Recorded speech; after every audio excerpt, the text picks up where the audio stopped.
Já estamos terminando hoje, no livro de Ruth, capítulo 4, logo depois do livro de Juízes.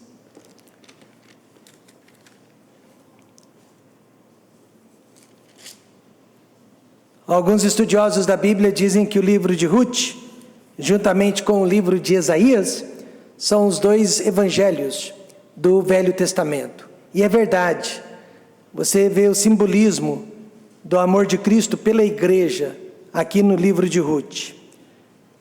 Ruth capítulo 4, vou ler para você apenas alguns versículos, iniciando no verso 1. E Boaz subiu à porta e assentou-se ali. E eis que o remidor de que Boaz tinha falado ia passando, e disse-lhe: ó fulano, vem cá, assenta-te aqui. E desviou-se para ali e assentou-se. Então eu quero que você imagine um portão imenso que ficava bem na entrada da cidade.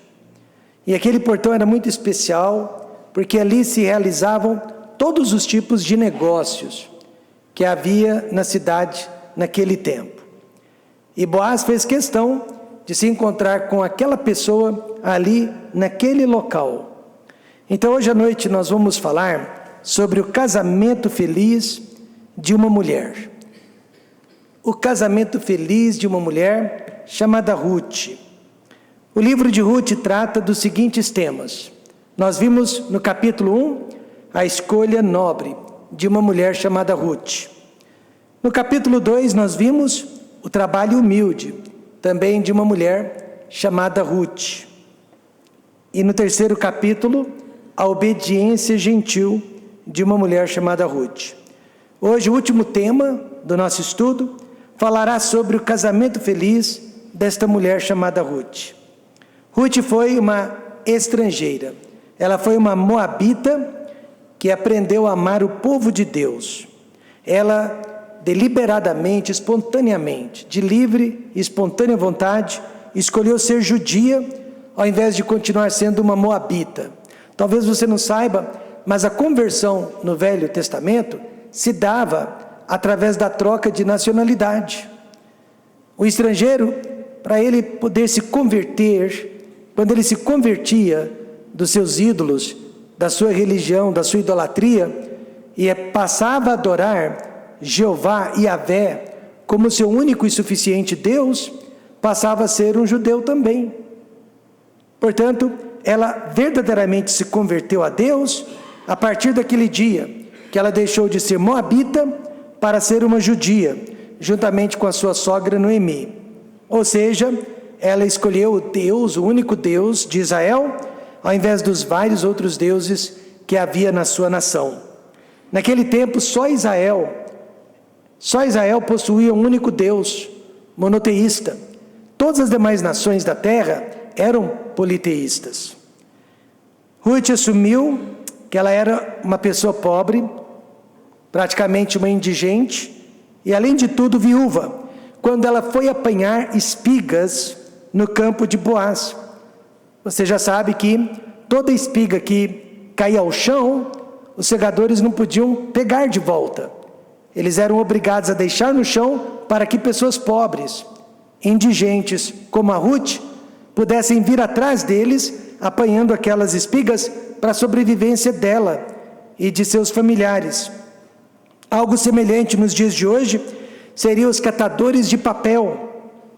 São pessoas pobres, com certeza, mas são pessoas trabalhadoras. Ao invés de assaltantes, ao invés de mendigas, ao invés de depender da ajuda do governo, elas estão trabalhando com as suas próprias mãos. Mais ou menos o que Ruth fez naqueles dias. Ela trabalhava não só para se sustentar, mas para sustentar a sua sogra. Ruth era viúva. Ela era casada com um filho de Noemi, que havia morrido. E ela continuou cuidando de sua sogra. Foi essa qualidade, a da bondade, do trabalho, que chamou a atenção de Boaz, que era o dono do campo. Jovem como era, ela poderia ter cuidado da sua própria vida, mas preferiu cuidar de sua sogra. Mas precisamos falar também de Boaz, você não acha? O que o livro de Ruth ensina sobre este homem? Ele foi um homem de caráter e de decência. Ele foi um homem hospitaleiro e generoso. E ele foi um homem determinado. Parece que não se fazem mais homens como antigamente. Mas ele foi tudo isso. A respeito dele, Noemi disse para Ruth, capítulo 3, verso 18: porque aquele homem não descansará até que conclua hoje este negócio. Em outras palavras, este homem é determinado, este homem é arrojado. Foi o que Noemi disse. Como parente, e ele era parente de Noemi, Boaz tinha o direito de resgatar as propriedades que pertenciam a Noemi antes da família dela ter ido embora de Israel. Ele tinha o direito de resgatar o que pertencia a Malom, o defunto, Malom, que era o marido de Ruth. Mas para isso, ele teria que resgatar Ruth também.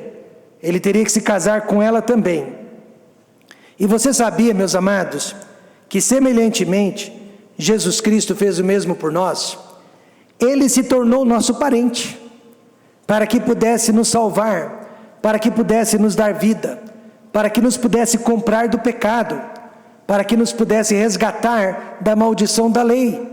Ele, Deus, se fez carne e habitou entre nós, e se tornou o nosso parente mais próximo, amém, irmãos? Para ter esse direito de possessão sobre as nossas vidas. Por isso que esse livro é um retrato do Evangelho do Senhor Jesus Cristo. Muitos teólogos dizem que Boaz, ele simbolizou Jesus Cristo, porque ele foi em busca de Ruth. E a Ruth, por sua vez, simbolizou a igreja, que é a noiva de Cristo. Este livro é uma história de redenção. Esse livro é uma história de salvação, assim como os 4 primeiros evangelhos do Novo Testamento.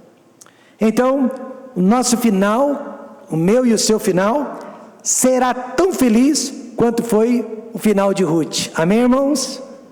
O nosso final será tão maravilhoso quanto o final dela. Primeiro, Boaz foi um homem decidido. Alguém recentemente me disse: pastor, eu aprendi uma lição, que melhor que ficar na dúvida é errar. É melhor errar do que viver na dúvida. Algo que eu sempre ensinei, e a pessoa disse que aprendeu por experiência própria. Boaz, ele não era uma pessoa que ficava na dúvida, não. Ele era uma pessoa decidida. Ele subiu à porta, assentou-se ali, eis que o remidor seria um outro parente, do qual Boaz havia falado, ia passando, chamou esse remidor, para ter uma conversa séria com ele, naquele local onde se fazia negócios sérios. Então Noemi, ela tinha razão. Boaz não iria descansar, até cumprir sua promessa que ele havia feito para a moça Ruth. Ele queria se casar com ela, por que não? Ele percebeu a escolha nobre que ela fez, ele percebeu a obediência que ela prestava, ele percebeu como ela trabalhava. Então ele se interessou não pela Ruth, mas pelas qualidades que a Ruth possuía. Queria se casar com ela, mas havia alguém primeiro na fila. Havia uma outra pessoa que era mais parente, mais próximo da família do que ele. Digamos que ele fosse um primo segundo, mas havia um primo primeiro. E a lei de Israel era muito clara. O parente mais próximo tinha o direito de resgatar o que pertencia ao falecido. Então ele não podia passar por cima daquele parente. E assim também Jesus Cristo, ele não podia passar por cima de Adão. Até então Adão era o nosso parente mais próximo, não era? Aí Jesus Cristo disse: espere aí, eu vou ser mais próximo do que Adão, porque eu vou nascer de uma virgem, amém, irmãos? eu também não vou ter a participação de homem algum, para que ele também pudesse nos resgatar. Adão nos condenou ao pecado, e agora o nosso parente mais próximo, Jesus, pode nos resgatar deste pecado. Quantos estão entendendo isso? Ele queria se casar, mas havia um parente mais próximo. Por que a porta ou ao portão da cidade? Porque era o lugar ideal para se fazer negócios. Por ali chegavam os viajantes, havia compradores e vendedores, e os juízes da cidade se reuniam ali para tomarem as suas decisões. Então Boaz foi para o lugar certo. Aqui na nossa cidade, no passado, não muito distante, advogados, juízes, corretores de imóveis, principalmente, bancários, sempre se reuniam na única cafeteria que fica no centro da cidade. E ali eles realizavam os negócios mais importantes da cidade. Dali eles saíam direto para o banco, dali eles saíam diretamente para o cartório. Eu e meu pastor, nós tínhamos o costume de tomar um cafezinho na única todos os dias depois de uma visita pastoral. Como eu sinto saudades daquele tempo. A única existe desde 1937, ou seja, há 85 anos. Homens e mulheres estão fazendo negócios na porta da única. Mais ou menos então, o que acontecia em Israel daqueles dias. Homens faziam negócios na porta da cidade. E observe que Boaz chamou 10 homens, 10 anciãos, 10 líderes da cidade, para que servissem de testemunha entre ele e aquele parente. A Bíblia nem relata o nome desse parente, porque não é relevante. A Bíblia ensina que nem sempre o parente mais próximo será o parente mais achegado. Não é porque ele era o mais próximo que ele tinha interesse de resgatar aquela família. Não é porque ele era mais próximo que ele queria ter dificuldades e prejuízos ajudando aquela família. Há quanto tempo esse parente, cujo nome o livro não menciona, sabia que Noemi e Ruth estavam vivendo como indigentes naquela cidade, e ele nada fizera para ajudá-las? Por isso que a Bíblia diz, em Provérbios 18, 24, o homem de muitos amigos deve mostrar-se amigável, mas há um amigo mais chegado do que um irmão. Eu sei que existe um ditado que o sangue é mais grosso do que a água. É verdade até certo ponto. Certa vez chegaram para Jesus e disseram: a sua mãe e os seus irmãos estão te procurando, estão lá fora, estão te esperando. E Jesus respondeu: minha mãe e meus irmãos são esses que estão comigo, são esses que fazem parte da minha missão, do meu discipulado, são esses que fazem parte da minha vida, e que isso sirva de lição para nós também. Pois na última semana eu mostrei perante a igreja que todos pensam que Natal é família, e apesar de ser verdade até certo ponto, a maior verdade é que Natal é Jesus Cristo. Família são todos os dias, mas Natal é o Senhor Jesus Cristo. Ele é mais chegado do que um irmão, amém, irmãos? Ele é mais chegado que um pai, ele é mais chegado que uma mãe, ele é mais chegado que um filho. Então nós precisamos destacar duas atitudes a respeito desse parente mais próximo. A primeira é que ele estava interessado em bens materiais, coisas tangíveis, inanimadas, mas tangíveis. Verso 4, ele até aceitou redimir a propriedade que era de Elimeleque, o marido de Noemi.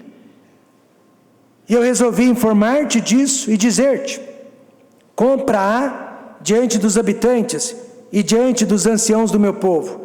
Se a hás de redimir, redime-a, e se não houver de redimir, declara-mo para que o saiba, pois outro não há senão tu, que a redima, e eu depois de ti. Então disse ele: eu a redimirei. Eu creio que foi um banho de água fria em cima de Boaz, porque a primeira resposta dele foi: tudo bem, eu vou comprar, eu vou pagar por essas propriedades. A lei era bem clara: o parente mais próximo do falecido deveria comprar a terra que era dele, para que a mesma ficasse dentro da família, digamos, dentro do mesmo sobrenome. Essa questão era muito importante para manter a identidade das 12 tribos de Israel. Por isso que a propriedade não podia ficar passando de tribo para tribo, mas precisava ficar dentro da mesma tribo. Quantos estão entendendo isso? Por isso o parente mais próximo, que sem dúvida era da mesma tribo, deveria resgatar aquela propriedade. Noemi era pobre, indigente e viúva, e por essas razões ela tinha o direito de vender a sua propriedade, mas tinha que oferecer para o parente mais próximo dela. Por quê? Porque Deus sempre viu, olha, isso agora é política, mas a Bíblia ensinando política. Deus sempre viu a propriedade privada como algo muito sagrado. O seu carro é sagrado, o seu celular é sagrado, a sua casa é sagrada, o seu terreno é sagrado e a sua vida é sagrada aos olhos de Deus. Amém, irmãos? Ninguém tem o direito de invadir a sua propriedade. A propriedade é um direito sagrado na Bíblia. E ai daquele que invadisse uma propriedade nos tempos bíblicos. Era considerado um crime hediondo, só para você ter uma ideia. Os Estados Unidos da América, que foi colonizado por cristãos, levou a lei da propriedade privada muito a sério. Faz parte da sua Constituição de mais de 250 anos. Inclusive até hoje a Constituição americana, que raramente foi emendada, defende a posse de arma. Por que os Estados Unidos, a Constituição defende a posse de armas para cidadãos idôneos? Qual a razão, qual o objetivo por detrás da posse de armas? Justamente para a proteção da propriedade privada. Não é interessante isso? Na Constituição reza que essa é a razão. Em Israel daquele tempo, o dono só podia vender a sua terra em casos extremos, como de Noemi, viuvez e pobreza. Veja, Levítico 25, 25. Quando teu irmão empobrecer, então ele tinha que ter dívidas, problemas financeiros, e vender alguma parte da sua possessão, então virá o seu resgatador, seu parente, e resgatará o que vendeu o seu irmão. Então nós vimos pobreza e viuvez juntos. Era considerado um caso extremo. Por isso era permitido vender. Mas para o parente mais próximo, aqui podemos ver que Boaz era então um homem bíblico. Ele não passava por cima da Bíblia. Ele não se esquivava da Bíblia.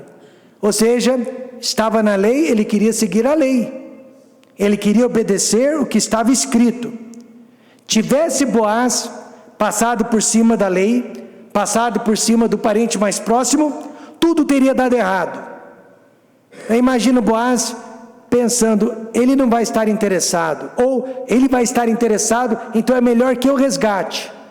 Imagino que se ele tivesse feito isso, lá na frente, o parente mais próximo teria se ofendido, teria recorrido e Boaz teria perdido tudo. Por isso que sempre vale a pena fazer do jeito certo. Amém, irmãos? Há um ditado que diz: nunca é errado fazer o certo e nunca é certo fazer o errado. O parente mais próximo, mais que depressa, respondeu: eu a redimirei, mas falando da terra. É claro, ele gostou da ideia de aumentar o seu patrimônio. Quem não gosta? Todos os anos declarar o imposto de renda e ver que o seu imobilizado aumentou. Quem não gosta disso? Mas Deus Ele não precisa de um remidor que só gosta de bens materiais. Deus está atrás de quem gosta de gente. Deus está atrás de quem gosta de pessoas. Isso então nos leva à segunda atitude daquele parente. Não estava interessado em pessoas, interessado em bens materiais, mas não em pessoas. Agora que ele soube que junto com a propriedade, junto com a terra, ele teria também que resgatar a mulher do falecido, veja a reação dele. Para mim não a poderei redimir, para que não prejudique a minha herança. Toma para ti então o meu direito de remissão, porque eu não a poderei redimir. Só Deus sabe porque ele não quis redimir Ruth. Além da terra, ele teria também que assumir a esposa de Malom. Mas por quê? Eu me pergunto, ele rejeitaria uma moça tão boa, tão especial quanto aquela? Mais uma vez, o dinheiro falou mais alto. Casando-se com ela, aí a terra, sem dúvida, voltaria para a família de Malom, para a família de Elimeleque, não para a família dele. E ele não estava ali para aumentar a família dos outros. Ele queria aumentar a sua família. Ele estaria apenas pagando a dívida de uma outra pessoa que já morreu, porque a herança continuaria sendo da família do falecido. Isso ele não queria. Se fosse para ele, ele iria redimir, mas para os outros não. Ele foi sincero. Ele disse: para que não prejudique a minha herança, eu vou gastar dinheiro à toa, então eu não quero. Ele não queria sair perdendo, para que outros pudessem sair ganhando. Certa fabricante de carro japonesa descobriu que pessoas compram benefícios e que ninguém faz nada de graça. Pessoas compram benefícios. Desde então, aquela fabricante de carros passou a chamar os seus funcionários de colaboradores, sócios colaboradores. Desde o faxineiro do primeiro turno até o faxineiro do terceiro turno, todos se veem como donos da empresa. E no final do ano, recebem bônus de acordo com o lucro daquela fábrica. Não é à toa que hoje é a maior fábrica de carros do mundo.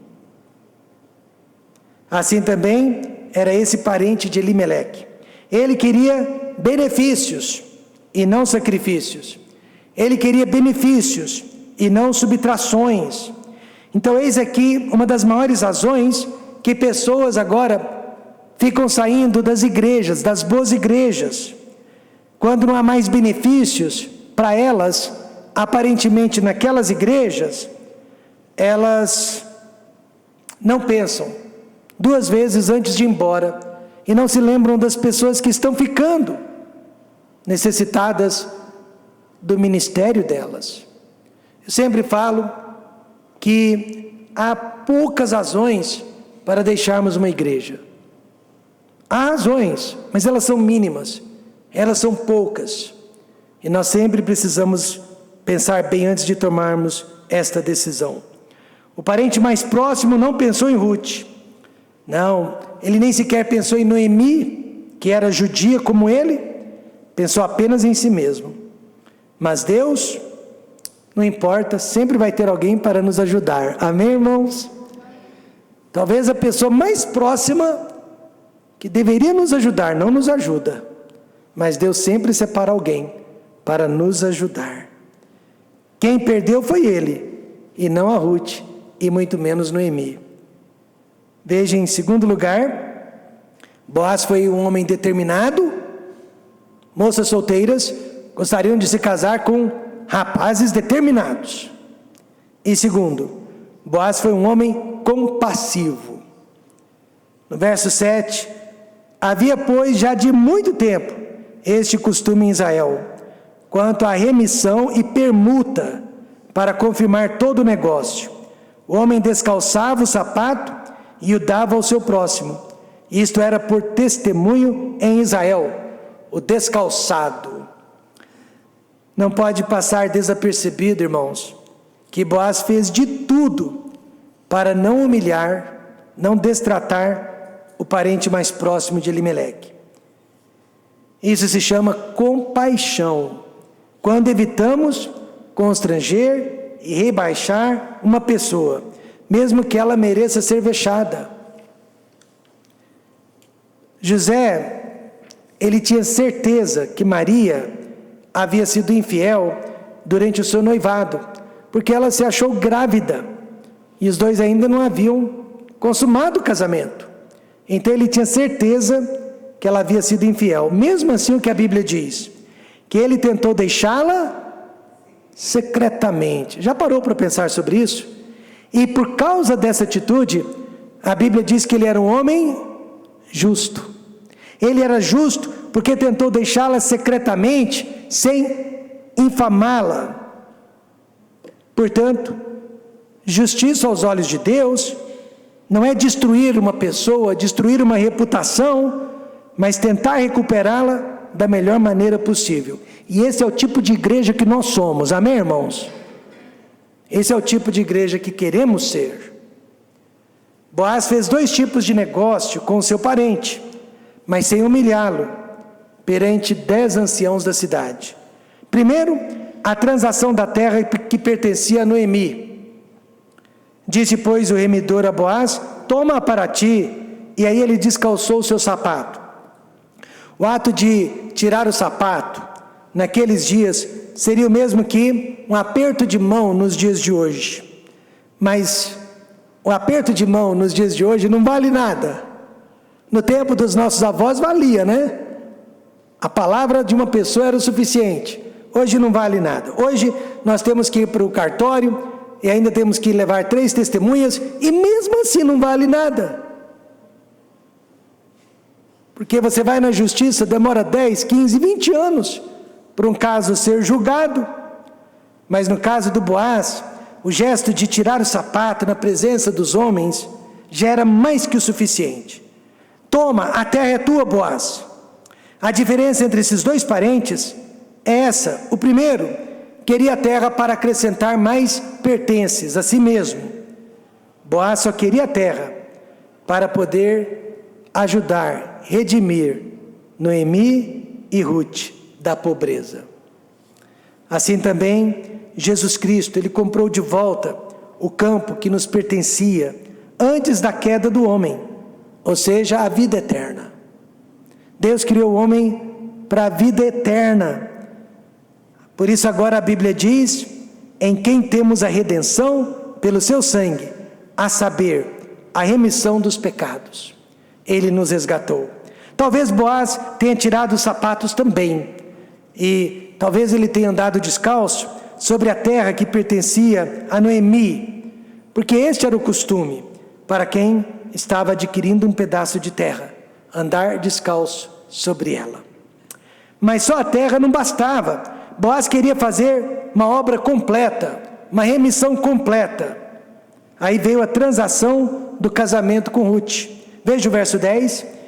E de que também tomo por mulher a Ruth, a Moabita, que foi mulher de Malom, para suscitar o nome do falecido sobre a sua herança, para que o nome do falecido não seja desarraigado dentre seus irmãos, e da porta do seu lugar, disto sois hoje testemunhas. Ele sabia que a mulher iria dar frutos, e que os frutos não seriam dele, seriam do falecido. Ele sabia que a propriedade voltaria para Noemi, e não necessariamente para ele. E apesar desse aparente prejuízo, ele resgatou aquelas 2 mulheres. Casou-se com Ruth por 2 razões: para perpetuar o nome de Malom e não o dele, e para manter a possessão da família junto ao portão. Lembre-se, Boaz não era obrigado a fazer nada disso. Ele era o 2º, 3º parente da linha. Ele nem sequer era o mais próximo. Por que fez então? Porque ele sentiu compaixão por Noemi e Ruth. Alguém me perguntou, por que a dona Raquel se casou com você? Eu respondi, foi de dó. Ela teve muita dó de mim, e isso foi o suficiente. Outra razão que o parente mais próximo tirou o sapato foi para mostrar que ele não tinha nenhum interesse em se casar com a Ruth. Eu estou tirando o sapato, estou dando a minha palavra. O caminho estava livre para Boaz. Veja o que diz Deuteronômio 25:9. Então sua cunhada se chegará a ele na presença dos anciãos e lhe descalçará o sapato do pé e lhe cuspirá no rosto e protestará e dirá: assim se fará o homem que não edificar a casa de seu irmão. Porque veja, se o falecido tem um irmão vivo, quem é o parente mais próximo? O irmão vivo. Ele é quem deveria resgatar a viúva. Mas havia irmão que não queria. Eu não quero saber nada com essa cunhada. Então ela podia descalçar o sapato dele e ainda cuspir-lhe no rosto. Se Boaz quisesse, ele poderia ter humilhado aquele parente. Ruth poderia ter cuspido no rosto daquele parente. Mas observe, nada disso aconteceu. Por quê? Porque nós devemos ser econômicos quando estamos julgando e não extravagantes. É a lição que aprendemos aqui. Boaz foi um homem determinado e compassivo, e agora em terceiro e último lugar, Boaz foi um homem comprometido. Veja o verso 13. Assim tomou Boaz a Ruth, e ela lhe foi por mulher, e ele a possuiu, casaram-se, e o Senhor lhe fez conceber, e deu à luz um filho. Primeiro, ele foi comprometido com a lei de Deus, com a Bíblia. Tudo começou com a sua generosidade, permitindo que aquela estrangeira e moabita apanhasse espigas no seu campo, e depois ele foi comprometido com as pessoas. O que ele prometeu, ele cumpriu. Olha, de Gênesis a Apocalipse, nós observamos que Deus nunca chamou ninguém para a obra dele que já não fosse uma pessoa comprometida, envolvida e trabalhadora. Ao invés de vermos o que Boaz ganhou com o seu comprometimento, vamos ver o que o seu parente mais próximo perdeu por não ter se envolvido. Primeiro, aquele parente perdeu um filho, e não foi qualquer filho. E o Senhor lhe fez conceber e deu à luz. Um filho aqui foi primeiro uma forma de Deus provar que ele estava de acordo com aquele casamento. Porque na tradição judaica, a infertilidade muitas vezes era vista como castigo de Deus. Porém, quando Boaz e Ruth conceberam, era uma prova de que Deus estava abençoando.